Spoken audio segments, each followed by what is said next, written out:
So yesterday, the governor delivering his budget address, including proposed tax relief ranging from $300 property tax rebates to freezing the grocery tax to a variety of other things. But also included in that is freezing the looming gas tax increase.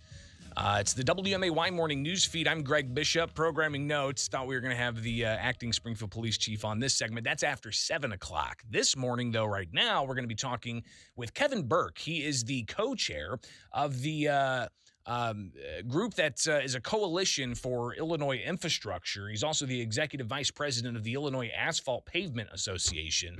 And he joins us now to react to the governor's proposal of freezing the gas tax increase that's set to take effect July 1st. Kevin, thanks for taking time with us this morning on the WMAY morning news feed.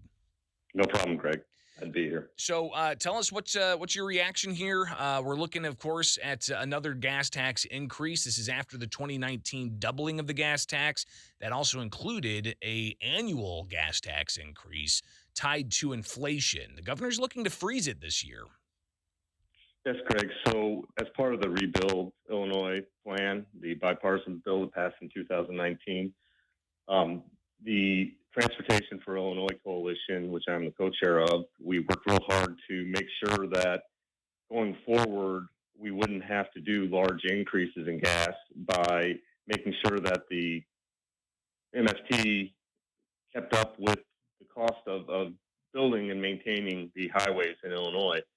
So we implemented an index. And it's really, when you think about it, it's the best government you can have because we aren't going to have to worry about increasing large increases in the motor fuel tax going forward because we're going to increase it in very small increments every year. The last 2 years, it was a half cent, and then I think the previous year it was 0.7 of a cent. We don't know what the index is going to be this year. It's going to depend on where the CPI ends up at the when we get to July 1. We've seen estimates that could be 2.2 cents. Of course, we've had record inflation this past year. But regardless, how do you feel that this proposal of freezing the gas tax, are people paying at the pump going to feel this at all, if any? That's a great question. Obviously, any relief that people can get with inflation is good, but we also have to consider the long-term impact of these changes. So the governor's estimate is $135 million is what it's going to save this year. While it may not impact the projects in the short term, most likely that's because of the federal bill that came in. But when you think about $135 million, what IDOT is planning, they want to redo I-80 up around the Chicago-Joliet area.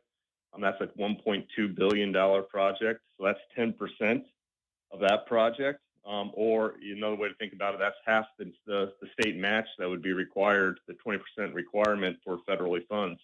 Another way to think about that is that's anywhere from 20 to 30 resurfacing projects around the state.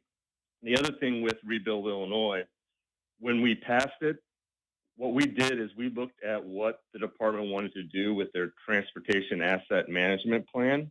And that's their planning document where they look at how they want to keep their bridges and roads in satisfactory condition to meet with the federal requirements.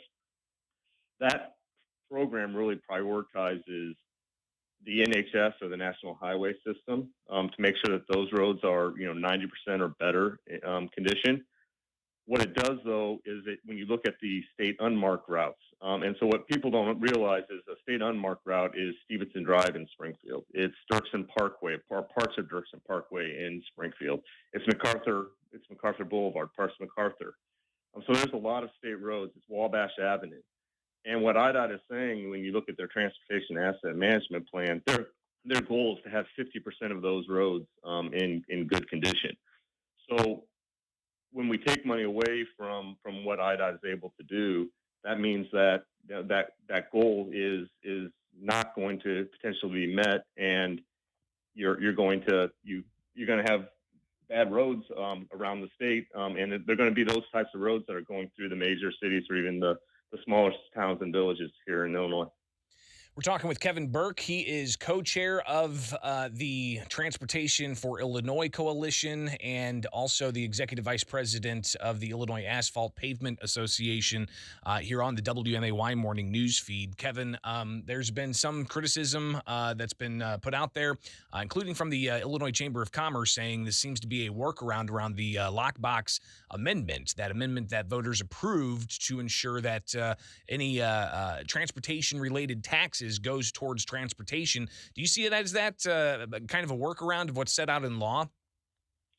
I don't know if it's a workaround. Again, I think the bigger issue is that it is not what the bill was intended to do, of keeping up with inflation. And again, if we don't keep up with inflation, that means projects aren't going to get done.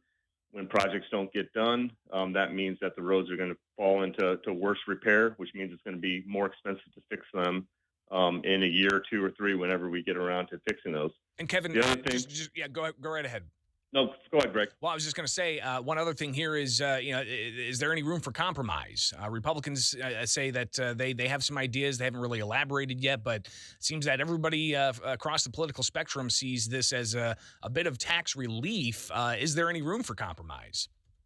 Yeah, Greg, I think there's always room for compromise. There's other ideas that have been floated out there. I believe the Senate Republicans are talking about, so right now on the motor fuel tax, you have the flat tax, which we're talking about, but you also have the sales tax on gas. So technically that flat 39.2 cents right now, and then whatever we add on, that is actually collected at the wholesale level.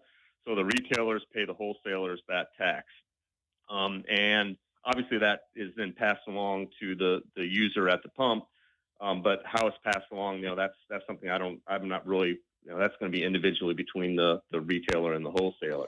Well, but there's also a sales tax. Yeah, we've got multi-layers of taxes there. That's all the time we've got. I greatly appreciate you taking it with us, and we'll definitely follow back up with you here as we watch this play out at the legislature. Appreciate it, Greg. Have a good day. It is the WMAY morning news feed. From the Fly SPI studios, take the easy way out. Stay informed. Stay connected with WMAY Springfield.